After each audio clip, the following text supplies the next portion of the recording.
1 million, 2 million, 3 million. Seems to be working.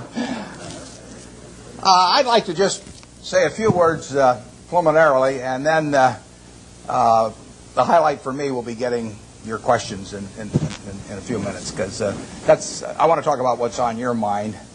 I urge you to throw hard balls. It's more fun for me if you put a little speed on the pitches as they come in. You can ask about anything except last week's Texas A&M game. That's off limits.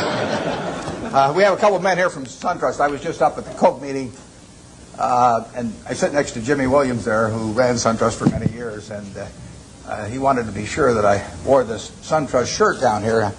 I've tried to get sponsorship on the Senior Golf Tour. I haven't had much luck, but now on the Bankers Tour, I'm doing a little bit better. And he says I got a percentage of the increase in deposits in Gainesville. So I'll go out for SunTrust, dear old SunTrust. I would like to talk for just 1 minute to the students about your future when you leave here, because you're going to learn a tremendous amount about investments, and you'll learn enough to do well. You've all got the IQ to do well. You've all got the initiative and energy to do well, or you wouldn't be here. And most of you will succeed in meeting your aspirations. But in determining whether you succeed, there's more to it than intellect and energy. And I'd like to talk for just a second about that. In fact, there was a fellow that Pete Kiewit in Omaha used to say that he looked for 3 things in hiring people. Look for integrity, intelligence, and energy. And he said if that person didn't have the first 2, that the latter 2 would kill them. Because if they don't have integrity, you want them dumb and lazy. You don't want them smart and energetic. And I'd really like to talk about that first one, because we know you've got the second 2. And to play along with me in a little game for just a second, in terms of thinking about that question. You've all been here, I guess almost all of your second-year MBAs, and you've gotten to know your classmates. And think for a moment that I granted you the right to buy 10% of one of your classmates for the rest of his or her lifetime. Now you can't pick one with a rich father; that doesn't count. I mean, you've got to pick somebody who's going to do it on their own merit. And I gave you an hour to think about it. Which one are you going to pick among all your classmates as for the one you want to own 10% of for the rest of their lifetime? Are you going to give them an IQ test? Pick the one with the highest IQ? I doubt it. Are you going to pick the one with the best grades? I doubt it. You're not even going to pick the most energetic one necessarily. You're the one that displays the most initiative. But you're going to start looking for qualitative factors in addition to, because everybody's got enough brain here and enough energy. And I would say that if you thought about it for an hour and decided who you're going to place that bet on, you'd probably pick the one who you responded the best to, because the one that was going to have the leadership qualities, the one that was going to be able to get other people to carry out their interests. And that would be the person who was generous and honest and who gave credit to other people even for their own ideas, all kinds of qualities like that. And you could write down those qualities that you admire in this other person, whoever you admire most in the class. And then I would throw in a hooker. I would say as part of owning 10% of this person, you had to agree to go short 10% of somebody else in the class. That's more fun, isn't it? And you think, well, now who do I want to go short of? And again, you wouldn't pick the person with the lowest IQ you would start thinking about the person really who turned you off for one reason or another. I mean, they had various qualities, quite apart from their academic achievement, but they had various qualities. In the end, you shouldn't really want to be around them, and other people didn't want to be around them. And what were the qualities that lead to that? Well, there'd be a whole bunch of things, but it's the person who's egotistical, the person who's greedy, the person who's slightly dishonest, cuts corners, all of these qualities. And you could write those down on the right-hand side of the page.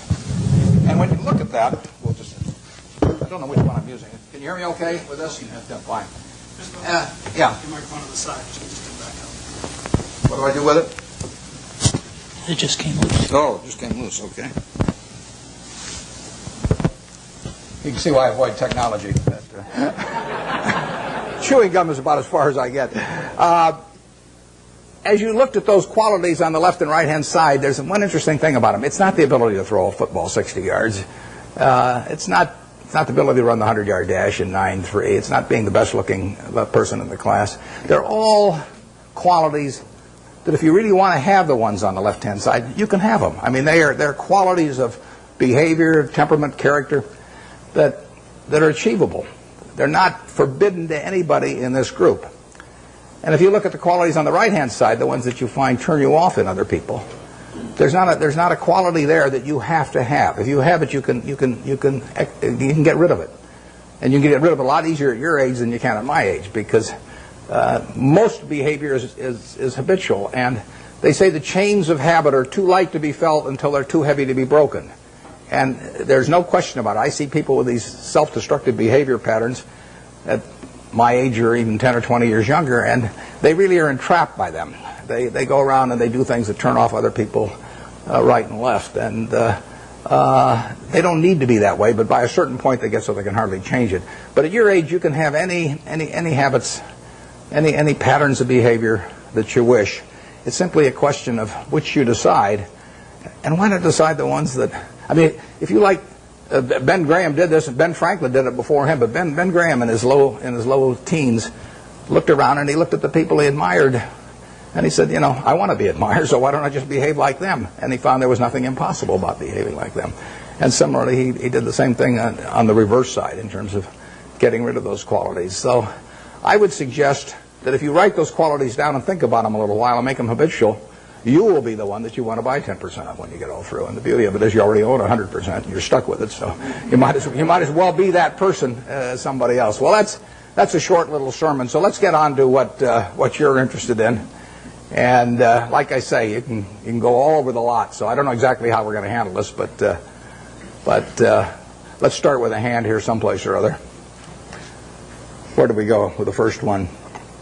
Yeah, right here. Your thoughts about Japan. My thoughts about Japan? I'm not a macro guy. Now, I say to myself, Berkshire Hathaway can borrow money for 10 years at 1% in Japan now. 1%. And I say to myself, gee, I took Graham's class 45 years ago, and I've been working hard at this thing all my life. Maybe I can earn more than 1%, you know, if I really work hard at it. 1% annually. It doesn't seem impossible, does it? So I wouldn't want to get involved in currency risk, so I'd have to do it in something that was yen denominated. So I have to be in Japanese real estate or a Japanese business or something of the sort, and all I have to do is beat 1%. And that's all the money's going to cost me, and I can get it for 10 years. So far, I haven't found anything. It's kind of interesting. The Japanese companies earn very low returns on equity, and they have a bunch of businesses that earn 4, 5, 6% on equity, and it's very hard to earn a lot as an investor when the business you're in doesn't earn very much money. Now some people do it. In fact, I've got a friend, Walter Schloss, who worked with Graham at the same time I did, and it was the first way I went at stocks, to buy stocks selling way below working capital, very cheap quantitative stocks. I call it the cigar butt approach to investing, is that you walk down the street and you look around for a cigar butt someplace, and you see one, and it's soggy and kind of repulsive, but there's one puff left in it. So you pick it up, and the puff is free. I mean, it's a cigar butt stock. I mean, you get one free puff out of it, and then you throw it away, and you walk down the street and try and find another one. I mean, it's not elegant, but it works. You know, if you're looking for a free puff, it works. Those are low return businesses. But time is the friend of the wonderful business. It's the enemy of the lousy business. If you're in a lousy business for a long time, you're going to get a lousy result, even if you buy it cheap. If you're in a wonderful business for a long time, even if you pay a little too much going in, you're going to get a wonderful result if you stay in a long time. I find very few wonderful businesses in Japan at present now. They may change the culture in some way so that managements get more stockholder responsive over there and returns are higher. But at the present time, you'll find a very lot of low return businesses, and that was true even when the Japanese economy was booming. I mean, it's amazing. They had an incredible market without incredible companies. They were incredible in terms of doing a lot of business, but they weren't incredible in terms of the return on equity that they achieved. And that finally caught up with them. So we have so far done nothing there, but as long as money's 1%, I'll keep looking. I mean, yeah. You were rumored to be one of the rescue buyers of long-term capital. What was the play there? What did you see? Well, there's a story in the current Fortune magazine, one has Rupert Murdoch's picture on the cover, that tells the whole story of our involvement. It's kind of an interesting story because It's a long story, so I won't go into all the background of it. But I got the really serious call about long-term capital probably 4 weeks ago this Friday, whenever it was. It was my granddaughter. I got it in mid-afternoon, and my granddaughter was having her birthday party that evening, and then I was flying that night to Seattle to go on a 12-day trip with Gates to Alaska in a private train, all kinds of things where I was really out of communication. But I got this call on a Friday afternoon saying that things were really getting serious there. I'd had some other calls before that the article gets into a few weeks earlier. I know those people, most of them pretty well. A lot of them were at Solomon when I was there. And the place was imploding, and the Fed was sending people up that weekend. And so between that Friday and the following Wednesday, when the New York Fed, in effect, orchestrated a rescue effort, but without any federal money involved, I was quite active, but I was having this terrible time because we were sailing up through these canyons, which held no interest for me whatsoever, in Alaska. And the captain would say, if we just steer over here, we might see some bears and whales. And I said, steer where you get a good satellite connection, because I want. So it was. In fact, there's a picture, unfortunately, where I've got my Old Faithfuls going off behind me, and I've got my back to it. I'm on the phone, which was the people in the group thought it was kind of funny the way I was working the phone. But we put in a bid on Wednesday morning. By then I was in Bozeman, Montana, and I talked to Bill McDonough, the head of the New York Fed, about 10 o'clock. They were having a meeting of the bankers at 10 o'clock that morning in New York, and I caught him. We actually delivered a message to him. He called me out there in Wyoming a little bit before 10 New York time, and we made a bid. It was because it was being done at a long distance and everything. It was really the outline of a bid, but in the end, it was a bid for $250 million, essentially for the net assets of. But we would have put in $3.75 billion on top of that, and it would have been $3 billion from Berkshire Hathaway, $700 million from AIG, and $300 million from Goldman Sachs.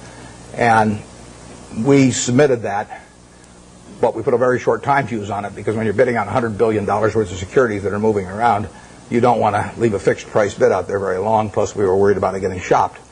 In the end, the bankers made the deal, and but it was an interesting period. The whole long-term capital management, and I hope most of you are familiar with it, but the whole story is really fascinating, because if you take John Merriweather and Eric Rosenfeld, Larry Hillenbrand, Greg Hawkins, Victor Agani, the two Nobel Prize winners, Merton and Scholes, if you take the 16 of them, they probably have as high an average IQ as any 16 people working together in one business in the country, including at Microsoft or wherever you want to name. So an incredible amount of intellect in that room. Now you combine that with the fact that those 16 had extensive experience in the field they were operating. I mean, this was not a bunch of guys who had made their money, selling men's clothing, and then all of a sudden went into the securities business or anything. They'd had in aggregate, the 16 had probably had 350 or 400 years of experience doing exactly what they were doing. And then you throw in the third factor, that most of them had virtually all of their very substantial net worths in the business. So they had their own money up, hundreds and hundreds of millions of dollars of their own money up, super high intellect, working in a field they knew, and essentially they went broke. And that to me is absolutely fascinating. I mean, if I ever write a book, it's going to be called Why Smart People Do Dumb Things. My partner says it should be autobiographical, but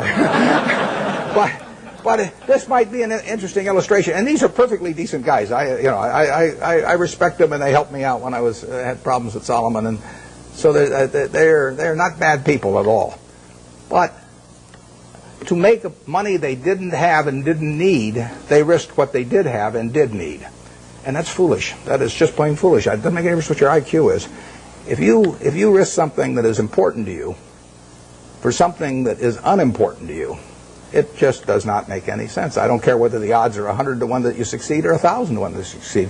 If you hand me a gun with 1,000 chambers, 1,000,000 chambers in it, and there's a bullet in one chamber, and you said, put it up your temple, how much do you want to be paid to pull it once? I'm not going to pull it. You can name any sum you want, but it doesn't do anything for me on the upside, and I think the downside's fairly clear. So I'm not interested in that kind of a game, and yet people do it financially and without thinking about it very much. There was a great book It wasn't a great book. It was a great title. It was a lousy book written once with a great title by Walter Gutman. The title was You Only Have to Get Rich Once. Now, that seems pretty fundamental, doesn't it? What difference, if you've got $100 million at the start of the year, and you're going to make 10% if you're unleveraged and 20% if you're leveraged 99 times out of 100, what difference does it make at the end of the year whether you've got 110 million or 120 million? It makes no difference at all. I mean, if you die at the end of the year, you know, the guy that writes up the story may make a typo, and he may say 110 even if he had 120, so you've got nothing at all. You know, it makes absolutely no difference. It makes no difference to your family, it makes no difference to anything. And yet, the downside, particularly managing other people's money, is not only losing all your money, but it's disgrace and humiliation and facing friends whose money you've lost and everything. I just can't imagine an equation that makes sense for. And yet 16 guys with very high IQs who are very decent people entered into that game. And, you know, I think it's madness. And it's produced by an over-reliance, to some extent, on things, you know. Those guys would tell me back when I was at Solomon, you know, that a 6 sigma event wouldn't touch us, or a 7 sigma event. But they were wrong. I mean, their history does not tell you the probabilities of future financial things happening. And they had a great reliance on mathematics, and they felt that the beta of the stock told you something about the risk of the stock. It doesn't tell you a damn thing about the risk of the stock, in my view. And sigmas do not tell you about the risk of going broke, in my view, and maybe in their view now too. But I don't like to even use them as an example, because they are. I mean, the same thing in a different way could happen to any of us, probably, where we really have a blind spot about something that's crucial because we know a whole lot about something else. It's like Henry Kaufman said the other day. He said the people that are going broke in this situation are just two types: the ones who knew nothing and the ones that knew everything. And it's sad in a way. I urge you, in anything. We never basically borrow money. I mean, we get float through our insurance business and to do things. But I never borrowed money. I never borrowed money when I had $10,000 basically, because what difference did it make? I was having fun as I went along, and it didn't make any difference whether I had $10,000 or $1 million or $10 million. You know, except if I had a medical emergency or something had come along like that. But I was going to do the same things when I had a lot of money as when I had very little money. You know, if you think about the difference between me and you in terms of how we live, you know, we wear the same clothes basically. SunTrust gives me mine, but you. So we wear the same clothes. We eat. You know, we all have a chance to drink the juice of the gods here. But we all go to McDonald's, or better yet, Dairy Queen, and we live in a house that's warm in winter and cool in summer, and we watch Nebraska, Texas A&M on a big screen. You see it the same way I see it. We do everything. Our lives aren't that different. You know, you'll get decent medical care if something happens to you, and I'll get decent medical care. The only thing we do is we travel differently. You know, I ride around this little plane, and I love it. You know, and that takes money. But if you leave that aside, we travel differently. But other than travel, you know, I think about it. Think, what can I do that you can't do? Now, I get to work in a job that I love, but I've always worked in a job I love. I loved it when I loved it just as much when it was a big deal if I made $1,000. And I urge you to work in jobs you love. I mean, I think you're out of your mind if you keep taking jobs that you don't like because you think it'll look good on your resume. I was with a fellow at Harvard the other day who was taking me over to talk, and he was 28, and he was telling me what he'd done in life, which was terrific. And then I said, "What are you going to do next?" And he said, after I get out my MBA, he says, "I think maybe I ought to go to work for a management consulting firm because it'll look good on my resume." And I said, "Wait a second, you've been 28, you've been doing all these things. I mean, you've got a resume that's 10 times as good as anybody I've ever seen it already." I said, "If you take another job you don't like, I said, isn't that a little like saving up sex for your old age? You know, I mean, there comes a time when you ought to just start doing what, you know, you ever got." So, I think I got the point across to him. But you ought to take a job. When you get out here, take a job you love. Don't take a job that you think is going to look good on your resume. Take a job you love. You may change it later on, but you'll jump out of bed in the morning. I mean, when I got out of Columbia, the first thing I tried to go to work for Graham immediately. I offered to go to work for him for nothing, he said I was overpriced. But I kept pestering him. I went out to Omaha and I sold securities for 3 years, and I kept writing him and giving him ideas and doing all these things. Finally, I went to work for him for a couple of years, and it was a great experience. But I always really worked in a job. I worked in a job that I loved doing. And you should really take a job that if you were independently wealthy, you would take. That's the job to take, because that's the one that you're going to have great fun in. You'll learn something. You'll be excited about it. And you can't miss. You may go do something else later on, but you'll get way more out of it. And I don't care what the starting salary is or anything of the sort. I don't know how I got off on that, but there I am. So I do think that if you think you're going to be a lot happier if you've got 2x instead of x, you're probably making a mistake. I mean, you ought to find something you like that works with that, and you'll get in trouble if you think that making 10x or 20x is the answer to everything in life, because then you will do things like borrow money when you shouldn't, or maybe cut corners on things that your employer wants you to cut corners on. Or it just doesn't make any sense. You won't like it when you look back on it. Yeah. Would you talk to the students about the companies that you like? I don't mean names. I mean what makes the company something that you like. I like businesses I can understand. We'll start with that. That narrows it down about 90%. I mean, there's all kinds of things I don't understand, but fortunately, there's enough I do understand. And you got this big, wide world out there. Almost every company's publicly owned, so you got all American business practically available to you. Now, to start with, it doesn't make sense to go with things that you think you can understand, but you can understand some things. I can understand this. I mean, you can understand this. Anybody can understand this. I mean, this is a product that basically hasn't been changed much. They've added the cherry, but since 1886 or whatever it was, and it's a simple business. It's not an easy business. I don't want a business that's easy for competitors. So I want a business with a moat around it. I want a very valuable castle in the middle, and then I want the duke who's in charge of that castle to be honest and hardworking and able. And then I want a big moat around the castle, and that moat can be various things. The moat in a business like our auto insurance business at GEICO is low cost. I mean, people have to buy auto insurance, so everybody's going to have one auto insurance policy per car, basically, or per driver. And I can't sell them 20, but they have to buy one. What are they going to buy it on? They're going to buy it based on service and cost. Most people will assume the service is fairly identical among companies or close enough, so they're going to do it on cost. So I got to be the low-cost producer. That's my moat. To the extent my costs get further lower than the other guy, I've thrown a couple of sharks into the moat. But all the time, if you've got a wonderful castle, there are people out there who are going to try and attack it and take it away from you. And I want a castle that I can understand, but I want a castle with a moat around it. 30 years ago, Eastman Kodak's moat was just as wide as Coca-Cola's moat. I mean, if you were going to take a picture of your 6-month-old baby, and you're going to want to look at that picture 20 years from now, and you're going to want to look at it 50 years from now, and you're never going to get a chance. I mean, you're not a professional photographer so that you can evaluate what's going to look good 20 or 50 years ago. What is in your mind about that photography company is what counts, because they are promising you that the picture you take today is going to be terrific to look at 20 or 30 or 50 years from now about something that's very important to you, maybe your own child or whatever it may be. Well, Kodak had that in spades 30 years ago. They owned that. They had what I call share of mind. Forget about share of market, share of mind. They had something in everybody's mind around the country, around the world, with a little yellow box and everything, that said Kodak is the best. That's priceless. They've lost some of that. They haven't lost it all, and not due to George Fisher, who runs it. George is doing a great job. But they let that moat narrow. They let Fuji come and start narrowing the moat in various ways.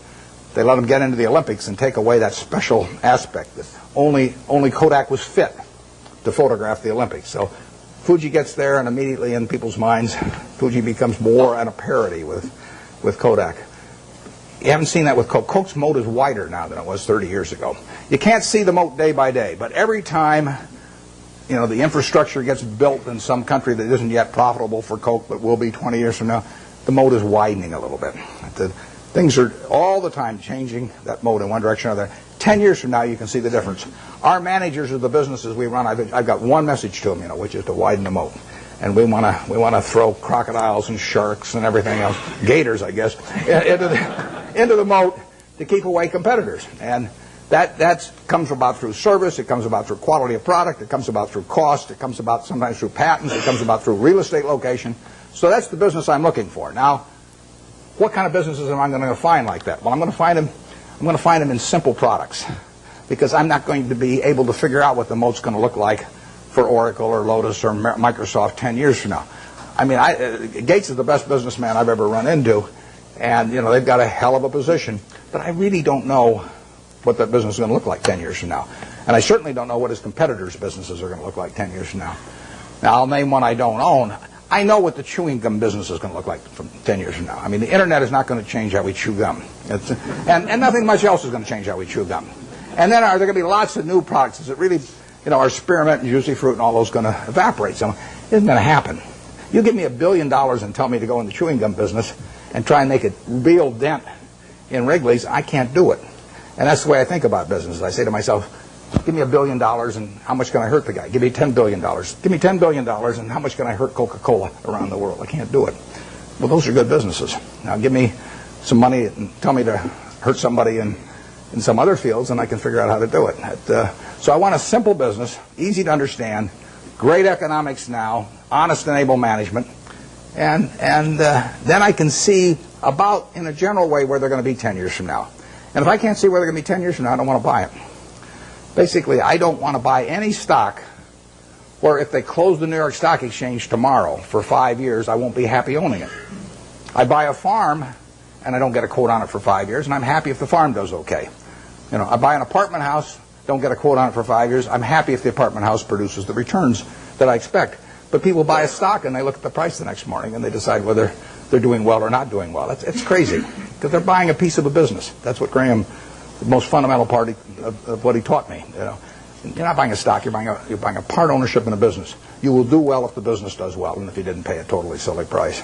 And that's what it's all about. And you ought to buy businesses you understand. Just like if you're buying farms, you ought to buy farms you understand.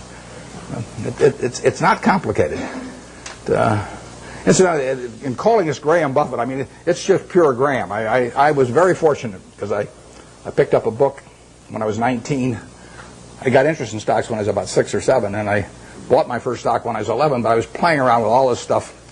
I had charts and volume, and I'm making all kinds of technical calculations and everything. And then I picked up a little book, and it just said that you're not buying some little ticker symbol that bounces around every day. You're buying a part of a business. And as soon as I started thinking about it that way, everything else followed. Very simple. So we buy businesses we think we can understand.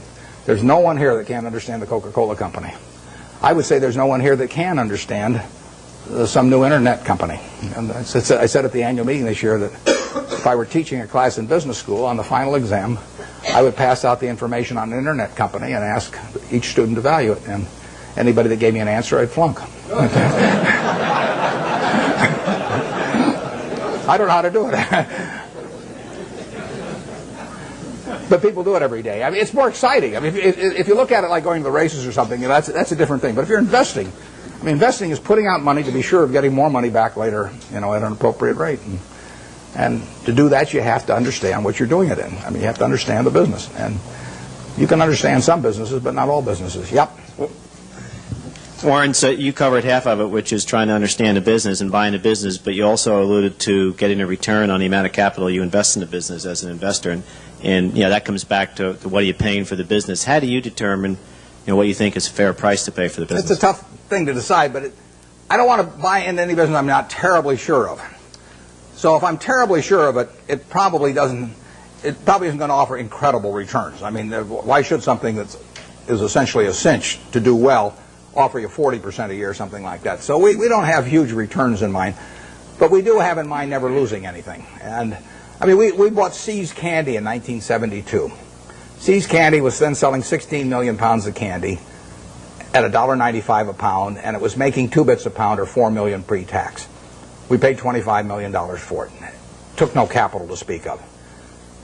When we looked at that business, basically my partner Charlie and I really decided whether there was a little untapped pricing power there. In other words, whether that $1.95 box of candy could just as easily sell for $2 or $2.25. If it could sell for $2.25, another 30 cents a pound was $4.8 million on 16 million pounds. which on a $25 million purchase price was fine. We didn't do any, we've never hired a consultant in our lives. Our idea of consulting is go out and buy a box of candy, and eat it. But what we did know was that they had share of mind in California. I mean, there was something special. Every person in California had something in their mind about See's candy, and overwhelmingly was favorable. They had taken a box, Valentine's Day, and given it to some girl, and she'd kissed him. If she'd slapped him, we'd have no business. But as long as she kisses him, that's what we want in their mind. See's candy getting kissed. And if we can get that in the minds of people, we can raise prices. And I bought that I bought it in 1972. We've raised every year. I raise the price on December 26th. I raise it the day after Christmas, so that everybody, because we sell a lot at Christmas. In fact, we'll make $60 million this year. We'll sell 30 million pounds, make $2 a pound. Same business, same formulas, same everything. $60 million still doesn't take any capital, and we'll make more money 10 years from now.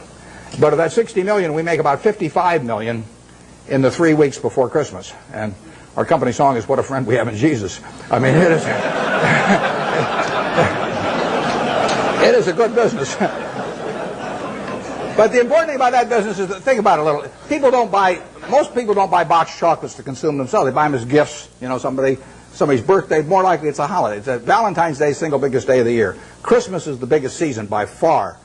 But women buy for Christmas, and they plan ahead and buy over a 2 or 3 week period. Men buy on Valentine's Day. They're driving home. We run ads on the radio. Guilt, guilt, guilt, guilt. The guys are veering off the freeway right and left. And they won't dare go home without a box of candy when we get through with them on our radio ads. So that Valentine's Day is the biggest day. But can you imagine going home on Valentine's Day, and our See's candy is now $11 a pound, thanks to my brilliance. And and let's say there's candy available at $6 a pound.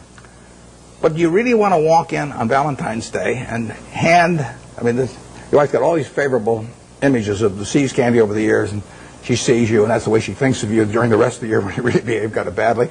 And you walk in and say, "Honey, this year I took the low bid," and then hand her a box of candy. I mean, it just isn't going to work. So, in a sense, there's untapped price. It's not price dependent, basically. Think of Disney. I mean, Disney is selling, we'll say, home videos for, I don't know what, $16.95, $18.95, or whatever. All over the world, people, and we'll say particularly mothers in this case, have something in their mind about Disney. I mean, every person in this room, when you say Disney, has something in their mind about it. If I say Universal Pictures, you don't have anything in your mind. If I say 20th Century Fox, you don't have anything special in your mind. If I say Disney, you've got something in your mind. And that's true around the world. Now, picture yourself with a couple young kids, who you want to put away for a couple hours every day so you can get a little peace of mind. And if you get them one video, they'll watch it 20 times. So you go to the video store or wherever you buy the video. Are you going to sit there and premiere, 10 different videos and watch them each for an hour and a half to decide which one your kid should watch? No. I mean, let's say there's one there for $16.95 and the Disney's there for $17.95. If you take the Disney video, you're going to be okay. So you buy it. And you don't have to make a quality decision on something that you don't want to spend the time to do. And so you can get a little bit more money if you're Disney, and you'll sell a lot more videos. It makes it a wonderful business. Makes it very tough for the other guy. How would you try to create a brand? DreamWorks is trying, but how would you try to create a brand that competes with Disney around the world and to replace the concept that people have in their minds about Disney with something that says Universal Pictures? So that the mother's going to walk in and pick out a Universal Pictures video in preference to a Disney. It's not going to happen. Coca-Cola is associated with people being happy around the world. We're every place they're happy. We're at Disney World or Disneyland. We're at the World Cup. We'll be at the Olympics. We're every place where people are happy. Happiness and Coke go together. Now, you give me, I don't care how much money, and tell me that I'm going to do that with RC Cola around the world and have 5 billion people that have a favorable image in their mind about RC Cola. It can't get done.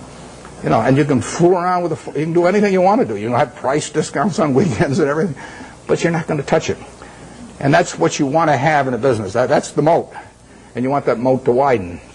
And if you're See's Candy, you want to do everything in the world to make sure that the experience, basically, of giving that gift leads to a favorable reaction. That means what's in the box. It means the person that sells it to you, because all our business is done when we're terribly busy. I mean, people come in those weeks before Christmas or on Valentine's Day, and there are long lines.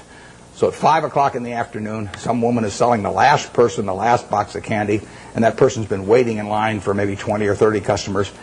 And if the salesperson smiles at that last customer, our moat is widened. And if she snarls at them, our moat is narrowed. We can't see it. It's going on every day. But that's the key to it. I mean, it's a total part of the product delivery is having everything associated with it, say, See's Candy and something pleasant happening. And that's what business is all about. Yep. When purchasing a company, how much qualitative analysis do you do versus quantitative analysis? And have you ever bought a company where the numbers told you not to? Those are the best buys. The question is whether have I ever bought a company where the numbers told me not to, and how much is qualitative and how much is quantitative. The best buys have been when the numbers almost tell you not to. I mean, because then you feel so strongly about the product, and not just the fact that you're getting a used cigar butt cheap, that it's compelling. I mean, I owned a windmill company at one time, so windmills are cigar butts, believe me. I bought it very cheap. I bought it at a third of working capital, and we made money out of it. But there's no repetitive money to be earned. I mean, there's a one-time profit in something like that, and it's just not. It's not the thing to be doing. I went through that phase. I mean, I bought streetcar companies and all kinds of things. But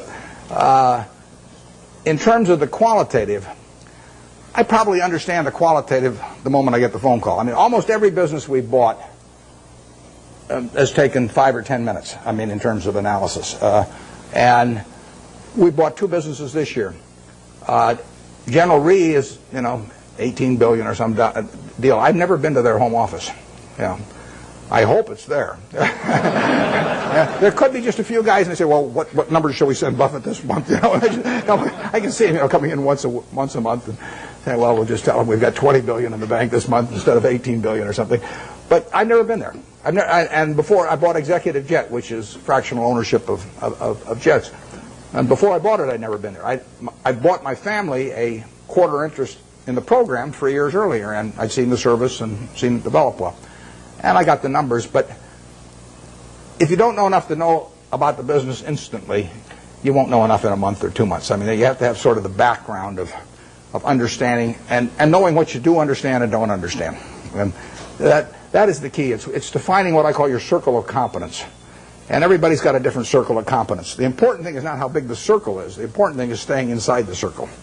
And if that circle has only got 30 companies in it out of thousands on the big board, as long as you know which 30 they are, you're okay. And you should know those businesses well enough so that you don't need to do lots of work. Now, I did a lot of work in the earlier years just in getting familiar with businesses. And the way I would do that is I would go out and use what Phil Fisher called the scuttlebutt approach. I'd go out, I'd talk to customers, I'd talk to maybe ex-employees in some cases, I'd talk to suppliers, everybody. Every time I'd see somebody in an industry, let's say I was interested in the coal industry, I'd go around and see every coal company, and I'd ask every CEO, if you could only buy stock in one coal company that wasn't your own, which one would it be and why? And you piece those things together, and you learn a lot about the business after a while. And the funny thing is you get very similar answers as long as you ask about competitors. I'd say if you got a silver bullet, and you put it through the head of one competitor, which competitor and why? You'll find out who the best guy in the industry is in that case, or the one that's coming up. And there's a lot of things you can learn about a business. I've done that in the past on the businesses that I feel I could understand, so I don't have to do much of that anymore.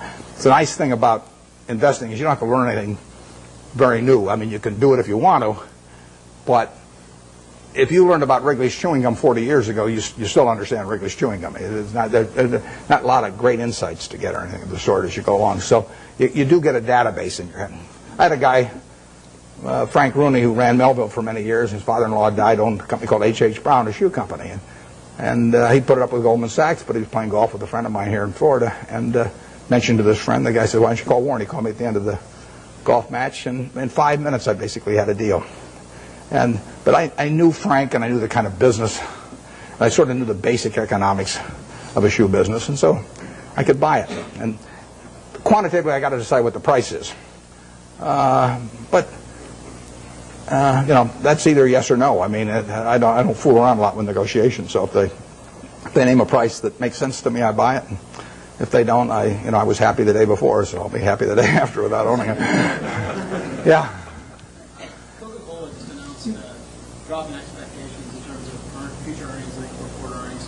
And in light of the fact that Coke has a lot of their profits coming in from outside the United States, how do you think the Asian crisis, so to speak, is going to affect Coke, and for that matter, the U.S. economy in general? question is about the Asian crisis and how it affects a company like Coke that recently announced that the earnings, actually they just announced their third quarter earnings, but a few weeks ago they tipped people off that they were going to be lower in the fourth quarter and so on. Well, basically I love it, but because the market for Coca-Cola products is going to grow far faster over the next 20 years internationally than it will in the United States. It'll grow in the United States on a per capita basis, but it's going to grow faster elsewhere. So the fact that it's going to be a tough period for, who knows, 3 months or 3 years, but it won't be tough for 20 years. I mean, people are still going to, they're going to work productively around the world, and they're going to find that this is a bargain product in terms of the portion of their working day that they have to give up in order to have one of these, or better yet, 5 of them a day, like I do. It's this is a product. In 1936, when I first bought 6 of those for a quarter and sold them for a nickel each, and it was in a 6.5 ounce bottle, and you paid a 2 cent deposit on the bottle, that was a 6.5 ounce bottle for a nickel at that time. It's now a 12 ounce can, which if you buy it on weekends, or if you buy it in bigger quantities, so much money doesn't go to the packaging, I mean, you essentially can buy the 12 ounces for not much more than 20 cents. So you're paying not much more than twice the per ounce price of 1936. It is a product that's gotten cheaper and cheaper and cheaper in relative to people's earning power over the years, and which people love. In 200 countries, you have the per capita use going up every year for a product that's over 100 years old, and that dominates the market. I mean, it's unbelievable. One thing that people don't understand is one of the things that makes this product, this is worth tens and tens of billions of dollars, is one simple fact about really all colas, but we'll call it Coca-Cola for the moment. It happens to be a name I like. Cola has no taste memory. You can drink one of these at 9 o'clock, 11 o'clock, 3 o'clock in the afternoon, 5 o'clock. The one at 5 o'clock will taste just as good to you as the one you drank early in the morning. You can't do that with cream soda, root beer, orange, grape, you name it. All of those things accumulate on you. Most foods and beverages accumulate on you. You get sick of them after a while. And if you eat, I mean, we get these people who go to work for us that seize candy, and we tell them they eat all the candy they want. And the first day they go crazy. But after a week, they're eating about the same amount they'd eat if they were buying it, because chocolate accumulates on, everything accumulates on. There is no taste memory to cola. And that means that you get people around the world that are heavy users that'll drink 5 a day, or Diet Coke, maybe 7 or 8 a day or something of the sort. They'll never do that with other products. So you get this incredible per capita consumption. The average person in this part of the world, well, maybe a little north of here, drinks about 64 ounces of liquid a day. And you can have all 64 ounces of that be Coke, and you will not get fed up with Coke if you like it to start with, in the least. But if you do that with almost anything else, if you eat just one product all day, you'll get a little sick of it after a while. And it's a huge factor. So that today, over 1 billion 8-ounce servings of Coca-Cola products will be sold in the world. And that will grow year by year. It'll grow in every country, virtually. And it'll grow on a per capita basis. And 20 years from now, it'll grow a lot faster internationally than in the U.S. So I really like that market better, because there is more growth there over time. But it will hurt them it is hurting them in the short term right now. But that doesn't mean anything. I mean, Coca-Cola went public in, I think it was 1919. Stock sold for $40 a share. It went back before that as the Candler family, and they went back. They bought it for $2,000, the whole business. Asa Candler back in the late 1880s in a couple of purchases. So now he goes public in 1919, $40 a share. 1 year later, it's selling for $19, gone down 50% in 1 year. Now you might think that's some kind of disaster, and you might think that sugar prices increased and the bottlers were rebellious and a whole bunch of things. You could always find a few reasons why that wasn't the ideal moment to buy it. Years later, you'd have seen the Great Depression, then you'd have seen World War II, and you'd seen sugar rationing, and you'd seen thermonuclear weapons, and the whole thing. There's always a reason. But in the end, if you'd bought one share for $40 and reinvested the dividends, it'd be worth about $5 million now.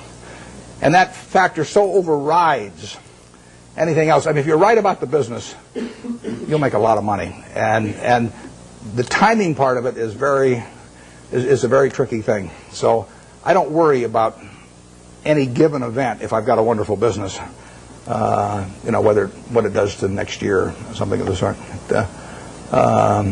Their price controls have been in this country at various times, and that's fouled up even the best of businesses. I mean, I wouldn't be able to raise the price on December 26th of See's Candy if we had price controls, and we've had them in this country. But that doesn't make it a lousy business if that happens to happen, because you're not going to have price controls forever. We had them in the early 70s. So the wonderful business, you can figure out what will happen. You can't figure out when it will happen. You don't want to focus too much on when. You want to focus on what. If you're right about what, you don't have to worry about when very much. Is there an area I'm missing back there any place? Or I just want to make sure I'm not focusing all of them on one place. Let me get this gentleman over here.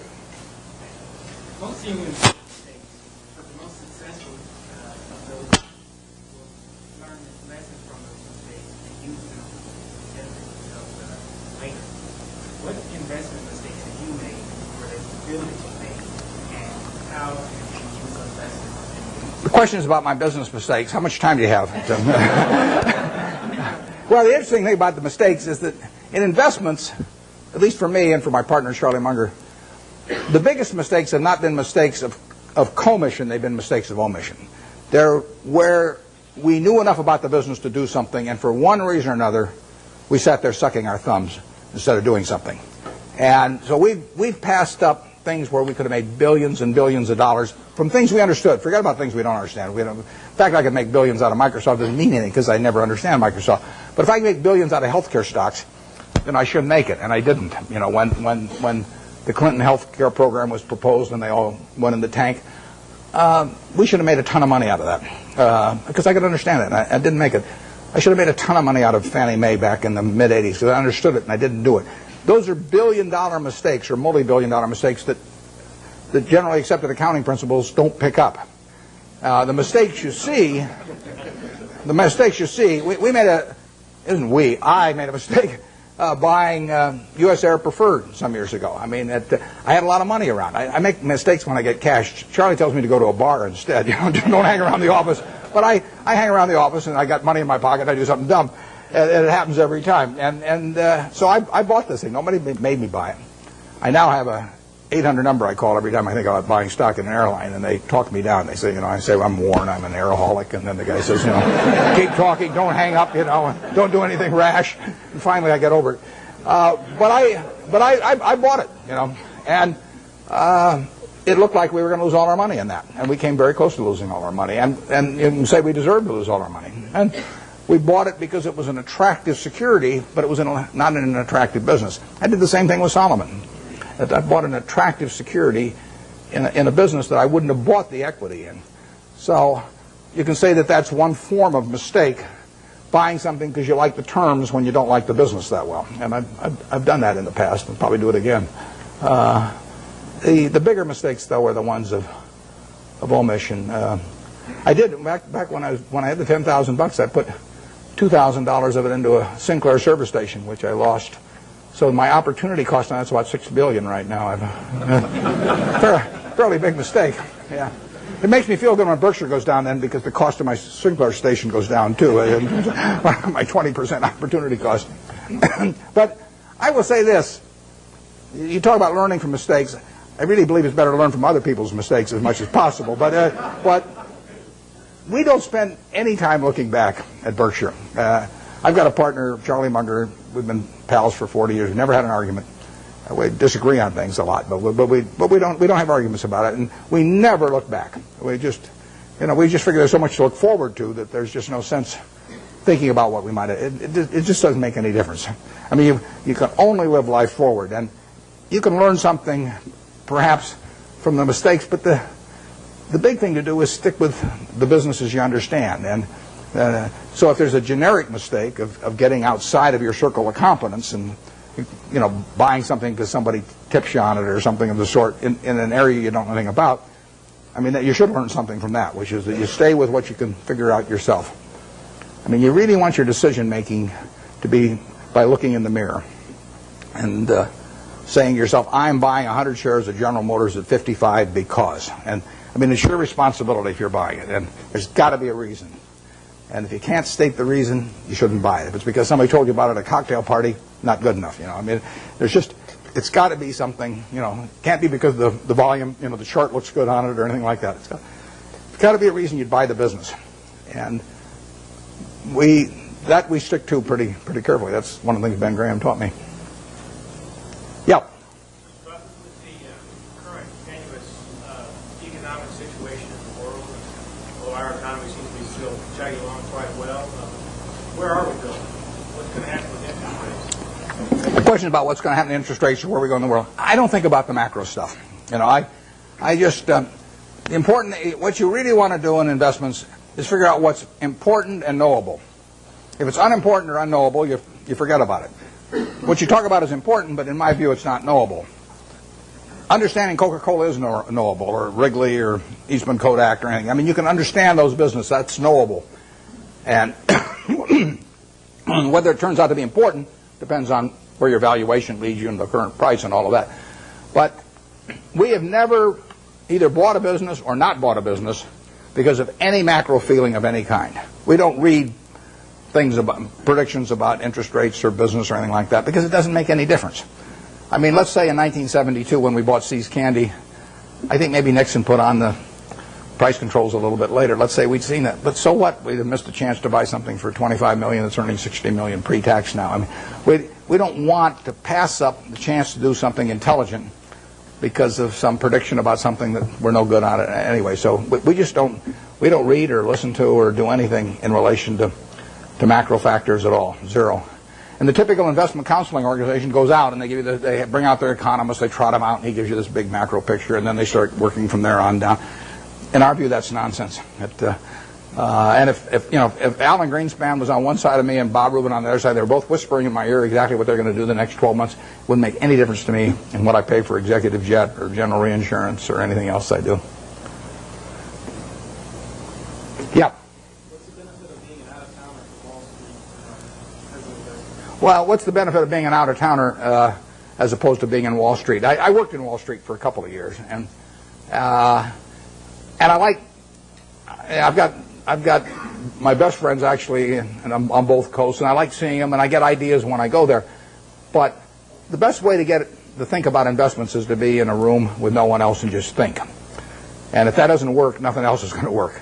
And the disadvantage of being in any kind of a market-type environment in Wall Street would be the extreme is that you get overstimulated. You think you have to do something every day. I mean, the Canver family paid $2,000 for this company, and you don't have to do much else if you pick one of those. And the trick then is not to do anything else, even not to sell it in 1919, which the family did later on. So what you're looking for is some way to get one good idea a year, and then write it to its full potential. And that's very hard to do in an environment where people are shouting prices back and forth every 5 minutes and shoving reports under your nose and all that. Because Wall Street makes its money on activity. You make your money on inactivity. I mean, if everybody in this room trades their portfolio around every day with every other person, you're all going to end up broke, and the intermediary is going to end up with all the money. On the other hand, if you all own stock in a group of average businesses and just sit here for the next 50 years, you'll end up with a fair amount of money, and your broker will be broke. So his activity he's like a doctor who gets paid on how often he gets you to change pills. I mean, basically. If he gives you one pill and it cures you the rest of your life, he's got one sale, one transaction, and that's it.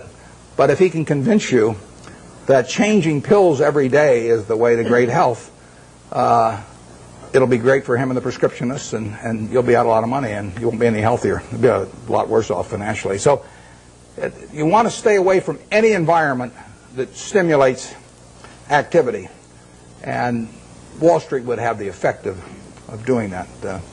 I used when I went out to Omaha, I'd go back about once every 6 months, and I'd go back with a whole list of things I wanted to check out one way or another, companies I wanted to see, and I would get my money's worth out of those trips. But then I'd go back to Omaha and think about it. Yeah. How should an investor evaluate owning shares of Berkshire Hathaway or Microsoft when they don't pay dividends to the investor? Yeah, well, the question with Berkshire Hathaway, the question was about evaluating Berkshire when it doesn't pay any dividends, and it won't pay any dividends either. It's a promise I can keep.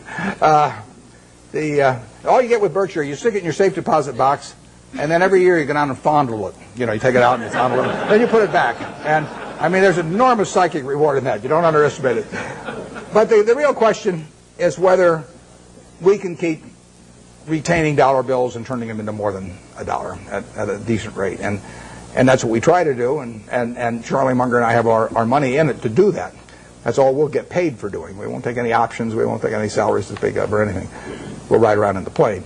But that's what we're trying to do. It gets harder all the time. The more money we manage, the harder it is to do that. And we would do way better percentage-wise with Berkshire if it was 1/100th the present size.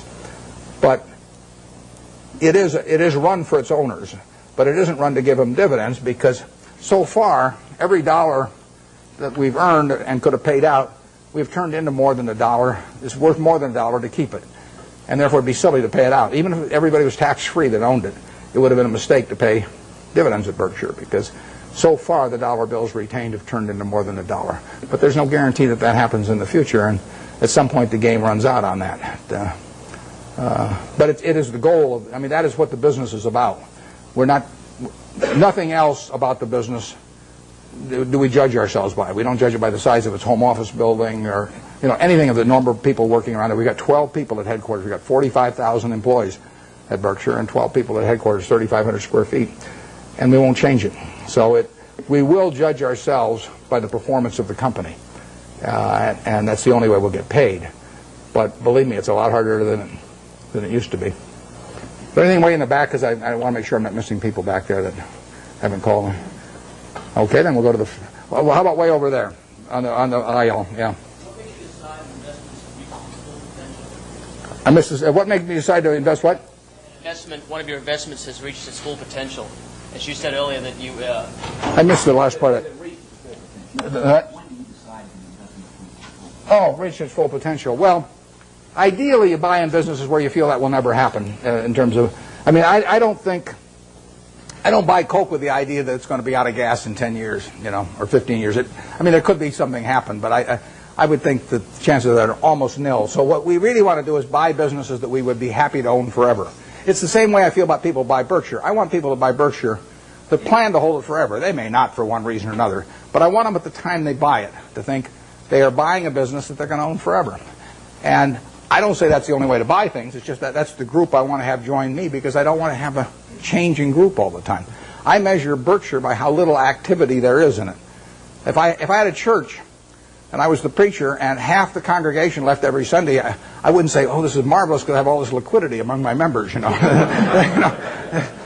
There's terrific turnover, you know.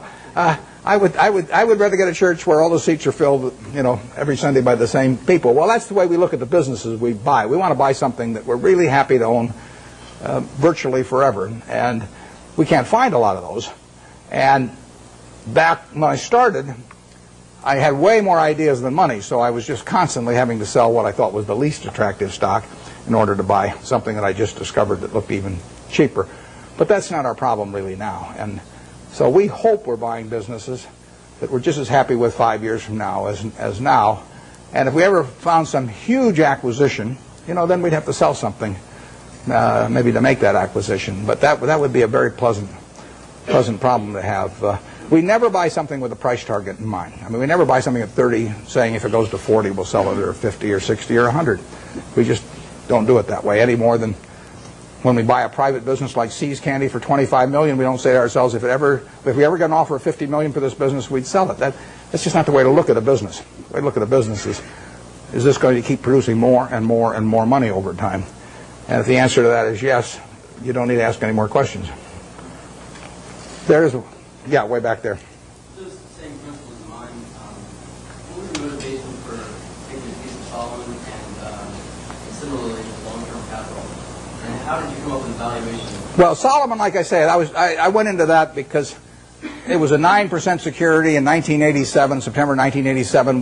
The Dow was up 35% that year. We'd sold a lot of stuff, and I had a lot of money around. It looked to me like we were never going to get a chance to do anything. So I took an attractive security form in a business I would never buy the common stock of. And I went in because of that, and I think that's generally a mistake. It worked out okay finally on that, but it's not what I should have been doing. I should have I either should have waited, in which case I could have bought more Coca-Cola a year later or thereabouts, or I should have even bought Coke at the prices it was selling at then, even though it was selling at a pretty good price at the time. So that was a mistake. On long-term capital, we have learned other businesses that are associated with securities over the years. And, I mean, one of them is arbitrage. I've done arbitrage for 45 years, and Graham did it for probably 30 years before that. And that's a business, unfortunately, I have to be near a phone for, and I have to really run out of the office myself, because it requires being more sort of market attuned, and I don't want to do that anymore. So unless a really big arbitrage situation came along that I understood, I won't be doing much of that. But I've probably been in 300 arbitrage situations at least in my life, maybe more. And it was a good business, perfectly good business. Long-term capital has a bunch of positions. They got tons of positions, but the top 10 are probably 90% of the money that's at risk. And I know something about those 10 positions. I don't know everything about them by a long shot, but I know enough where I would feel okay at a big discount going in, and we would have the staying power to hold it out. We might lose money on something like that, but the odds are with us. That's a game that I understand. There's a few other positions we have that aren't that big because they can't get that big, but they could involve yield curve relationships or on the run, off the run governments or things like that are just things you learn over time if you're around securities markets. They're not the base of our business. Probably on average, they've accounted for a half a percentage point of our return a year, or 3/4 of a percentage point a year of our return. They're little pluses that you get for actually having just been around a long time and learning a little bit about it. First arbitrage, not the first arbitrage I did, but one of the first arbitrages I did, involved a company where they were offering cocoa beans in exchange for their stock. That was in 1955. And I bought the stock, turned in the stock, got warehouse certificates for cocoa beans, and they happened to be a different type. They were trading in the New York Cocoa Exchange, but there was a basis differential in my favor, and I sold them. I mean, that's just something that I was around at the time, so I learned about. Hasn't been a cocoa bean deal since. 40-odd years. I've been waiting for another cocoa bean deal. I haven't seen it, but it's there in my memory if it ever comes along.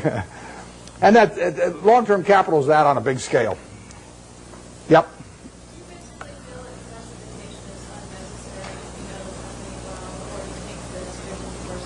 The question is about diversification, and I've got a dual answer to that. If you are not a professional investor, if your goal is not to manage money in such a way as to get a significantly better return than the world, then I believe in extreme diversification. I mean, so I believe 98 or 99%, maybe more than 99% of people who invest should extensively diversify and not trade. So that leads them to an index fund type of decision with very low costs. Because all they're going to do is own a part of America. And they made a decision that owning a part of America is worthwhile. I don't quarrel with that at all. That is the way they should approach it, unless they want to bring an intensity to the game to make a decision and start evaluating businesses. But once you're in the business of evaluating businesses, and you decide that you're going to bring the effort and intensity and time involved to get that job done, then I think that diversification is a terrible mistake to any degree. And I got asked that question when I was at SunTrust the other day. And if you really know businesses, you probably shouldn't own more than 6 of them. I mean, if you can identify 6 wonderful businesses, that is all the diversification you need, and you're going to make a lot of money. And I will guarantee you that going into a 7th one is going to, rather than putting more money in your first one, it's got to be a terrible mistake. Very few people have gotten rich on their 7th best idea, but a lot of people have gotten rich on their best idea. So I would say that for anybody working with normal capital who really knows the businesses they've gone into, a 6 is plenty, and I probably have half of it in what I liked best. I don't diversify personally. I mean, and all the people I know that have done well, with the exception of, we mentioned Walter Schloss earlier. Walter diversifies a lot. He owns a little of everything. I call him Noah. He's got 2 of everything. Yeah. How do you differentiate the Coca-Colas of the world from the Procter & Gamble's of the world? Well, Procter & Gamble is a very, very good business. Strong distribution capabilities, lots of brand names and everything. But if you ask me, if I'm going to go away for 20 years, to put all my family's net worth in one business, but I'd rather have Procter & Gamble or Coke. Actually, Procter & Gamble's a little more, it'd be more diversified among product line, but I would feel sure of Coke than Procter & Gamble. I wouldn't be unhappy if somebody told me I had to own Procter & Gamble during that 20-year period. I mean, that would be in my top 5% because they are not going to get killed. But I would feel better about the unit growth and the pricing power of a Coke over 20 or 30 years than I would about a Procter & Gamble. Right now, the pricing power might be tough, but you think of billion servings a day, an extra penny, $10 million a day. We own 8% of it. That's $800,000 a day for Berkshire Hathaway. You get another penny out of the stuff. Doesn't seem impossible, does it? I mean, it's worth another penny. It doesn't. Right now, it'd be a mistake to try and get it in most markets. But over time, Coke will make more per serving than it does now. 20 years from now, I'll guarantee it'll make more per serving. They'll be selling a whole lot more servings. I don't know how many. I don't know how much more, but I know that.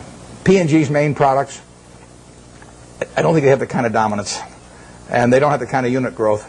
But they're good businesses. I would not be unhappy if you told me that I had to put my family's net worth in P&G, and that was the only stock I could own. I would, I might prefer some other names, but there aren't 100 other names I would prefer. Yeah. On that same line, what about McDonald's? Should we go away 20 years from that? McDonald's, the question's about McDonald's and going away for 20 years. McDonald's has got a lot of things going for it, and particularly abroad again. I mean, their position abroad in many countries is stronger relatively than here. It's a tougher business over time. People do not want to eat, exception to the kids when they're giving away Beanie Babies or something, people do not want to eat at McDonald's every day. I mean, if people are drinking Coke today, they drink 5 of them today, they'll probably drink 5 tomorrow. The fast food business is tougher than that.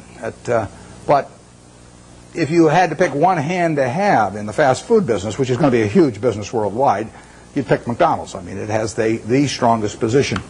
It doesn't win taste tests, with adults. It does very well with children, and it does fine with adults. But it is not like it's a clear winner.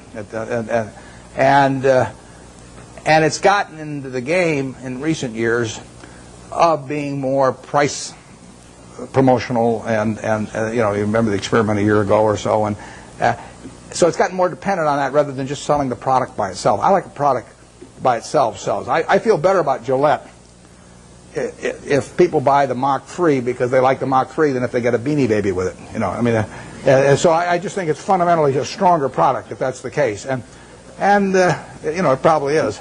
We own a lot of Gillette, and you can sleep pretty well at night if you think of a couple billion men with their hair growing on their faces. You go to, it's growing all night while you sleep, and women have 2 legs. It's even better. So it beats counting sheep. And those are the kind of business. But if you think, what promotion am I going to put out there against Burger King next month? And what if they sign up Disney and I don't get Disney? And I mean, that is, I like the products that stand alone, absent promotional or price appeals, although you can build a very good business based on that. And McDonald's is a terrific business. It's not as good a business as Coke, but there really are hardly any. It's a very good business. And if you bet on one company in that field, aside from Dairy Queen, of course, you might bet on McDonald's. We bought Dairy Queen here a while back. That's why I'm plugging it shamelessly here. Yeah, way back there. What do I think of what? The electric utility industry. Well, I've thought about that a lot because you can put big money in it, and I've even thought of buying entire businesses. There's a fellow in Omaha actually that's done a little of that through Cal Energy, but I don't quite understand the game in terms of how it's going to develop with deregulation. I mean, I can see how it destroys a lot of value for the high-cost producer, once they're not protected by a monopoly territory. And I don't for sure see who benefits and how much. I mean, obviously the guy with very low-cost power, some guy's got hydropower, at 2 cents a kilowatt or something like that, has got a huge advantage. But how much of that he's going to get to keep and everything, or how extensively he can send that outside his natural territory, I haven't been able to figure that out so that I really think I know what the industry is going to look like in 10 years. But it is something I think about, and if I ever develop any insights, that call for action, I'll develop. I will act on it. But because I think I can understand the attractiveness of the product and it's all of that, all of the aspects of certainty of user need and the fact that it's a bargain and all of that. I understand. I just don't understand who's going to make the money in it 10 years from now, and that keeps me away. Yeah. Why do you think that the market has favored the large cap blue chip stocks over the small cap stocks over the next couple of years? The question is large caps versus small caps and why large caps overperform. I don't know the answer to that. We don't think we don't care whether companies large cap, giant cap, middle cap, small cap, micro cap. It doesn't make any difference. I mean, the only question to us is, can we understand the business? Do we like the people running it? And does it sell for a price that is attractive? From my personal standpoint, running Berkshire now, because we've got pro forma for Gen Re, I don't know what we have, maybe 75 or 80 billion dollars to invest, and I only want to invest in about 5 things. So I'm really limited to very big companies. But if I were investing $100,000, I wouldn't care whether something was large cap or small cap or anything. I would just look for businesses I understood. Now, I think that on balance, large cap companies as businesses have done extraordinarily well the last 10 years and way better than people anticipated they would do. I mean, you really have American business earning close to 20% on equity, and that's something nobody dreamed of, and that's being produced by very large companies in aggregate. So you've had this huge revaluation upward because of lower interest rates and then much higher returns on capital. And you know, if American business is really a bond, disguised bond that earns 20%, has a 20% coupon, it's much better if it's a bond with a 13% coupon.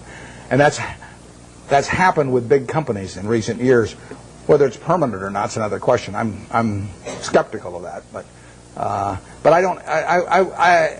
I wouldn't even think about, except for questions of how much money we run. I wouldn't even think about the size of the business. A good small See's Candy was a $25 million business when we bought it. I mean, if I could find one just like it now, even as big as we are, you know, I'd love to buy it. And it's the certainty of it that counts. Yeah, way over there. You mentioned earlier that in buying stock, almost every company is public. And one thing until the last 5 years, real estate has been primarily private. We're now seeing a great securitization of real estate. And what is your insights into the industry? Yeah, you're talking about real estate equity. There's been securitization, enormous securitization of the debt, too, of real estate. And that is one of the items right now that is really clogging up the capital markets. I mean, the mortgage-backed securities they're just not moving in commercial mortgage-backed, not residential mortgage-backed, and so that's. But I think you're directing your question at equities probably, and the equities. If you leave out the corporate form has been a lousy way to own equities. I mean, you've interjected a corporate income tax into something that people individually have been able to own with a single tax, and by having the normal corporate form, you get a double taxation in there you really don't need with real estate, and it takes away too much of the return. REITs have, in effect, created a conduit so that you don't get the double taxation, but they also generally have fairly high operating expenses. And if you get real estate, let's just say you can buy fairly simple types of real estate on an 8% yield or thereabouts, and you take away maybe close to 1 or 1, maybe even 1.5% by the time you count stock options and everything. It's not a terribly attractive way to own it. Maybe the only way a guy with $1,000 or $5,000 can own it. But if you have $1 million or $10 million, you're better off owning the real estate properties yourself and sticking some intermediary in between that will get a sizable piece of the return for himself. So we have found very little in that field. You'll see an announcement in the next couple of weeks that may belie what I'm telling you here on one thing. So I don't want you to think I was double-crossing you up here. But generally speaking, we've seen very, very little in that field that gets us excited. People sometimes get very, very confused about. They'll look at some huge land company. I'll take one that won't evoke any emotional reactions on the part of anybody, like Texas Pacific Land Trust, which has been around over 100 years and got a couple million acres in Texas. And they'll take they'll sell 1% of their land every year, and they'll take that as applying to everything and come up with some huge value compared to the market value. But that's nonsense if you really own the property. I mean, you can't move. You can't move 50% of the properties or 20% of the properties. It's way worse than an illiquid stock. So you get these. I think you get some very silly valuations placed on a lot of real estate companies by people that don't really understand what it's like to own one and try to move large quantities of property. REITs have behaved terribly in the market this year, as you know, and it's not at all inconceivable they would become a class that would get so unpopular that they would sell at significant discounts from what you could sell the properties for. And they could get interesting as a class then, and then the question is whether the management would fight you in that process, because they would be giving up their income stream for managing things, and their interests might run counter to the shareholders on that. I've always wondered about the REITs that say, our assets are so wonderful and they're so cheap, and then they go out and sell stock. I mean, there's a contradiction in that. If they say our stock at 28 is very cheap, and then they sell a lot of stock at 28 less an underwriting commission, it doesn't. There's a disconnect there, and so. But it's a field we look at. I mean, Charlie and I can understand real estate, and we would be open for very big transactions periodically. And if there was a long-term capital management situation and translated to real estate, we would be open to that. The trouble is, so many other people would be too, that it would be unlikely to go at a price that would really get us excited. Way back there. Understanding your theory that sort of a down market is good for net savers, could you sort of give us your thoughts as to where the market's going, its downward trend, and long-term drop and a long-term drop? Well, I've got no idea where the market's going to go. I prefer it going down, but I haven't. My preferences have nothing to do with it. The market knows nothing about my feelings. That's one of the first things you have to learn with a stock. You buy 100 shares of General Motors. Now, all of a sudden, you have this feeling about General Motors. I mean, if it goes down, you may be mad at it. You may say, well, if it just go up to what I paid for it, my life will be wonderful again. Or if it goes up, you may say how smart you were and how you and General Motors have this love affair and everything. You've got all these feelings. Stock doesn't know you own it. Stock just sits there. It doesn't care what you paid. It doesn't care that you owned it or anything. So any feeling I have about the market is not reciprocated. I mean, it is the ultimate. It is very cold shoulder we're talking about here. And anybody that is going to be a net saver, practically everybody in this room is more likely to be a net buyer of stocks over the next 10 years than they are a net seller. So every one of you should prefer lower prices. I mean, if you're going to be a net eater of hamburger in the next 10 years, you want hamburger to go down unless you're a cattle producer. And if you're going to be a buyer of Coca-Cola and you don't own Coke stock, you hope the price of Coke goes down. I mean, you're looking for it to be on sale this weekend at your supermarket. You want it to be down on the weekends, not up on the weekends when you're going to attend the supermarket. Your stock exchange is a big supermarket of companies, and you're going to be buying stocks. What do you want to have happen? You want those stocks to go down, way down. And, you will make better buys then. And later on, 20 years from now, 30 years from now, when you're in a period when you're dis-saving or when your heirs dis-save for you after you're gone, I mean, then you may care about higher prices. But I find people, that was one of the, there's a chapter 8 in Ben Graham's Intelligent Investor about the attitude towards stock market fluctuations. And that and the chapter 20 on the margin of safety are the two most important essays ever written on investing as far as I'm concerned. Because when I read chapter 8, when I was 19, I figured, I just figured out what I just said, but it's obvious. I didn't figure it out myself, though. It was explained to me. I'd probably gone another 100 years if I had read it. Still thought it was good when my stocks were going up. No, we want things to go down, but I have no idea what the stock market's going to do. I never do. I never will. It's not something that I think about at all. When it goes down, I look harder at what I might buy that day. Because I know there's more likely to be some merchandise there that I can use my money effectively in. Okay, Warren, we'll take one more question from the audience. Okay, I'll let you pick who gets it then. You can be the guy.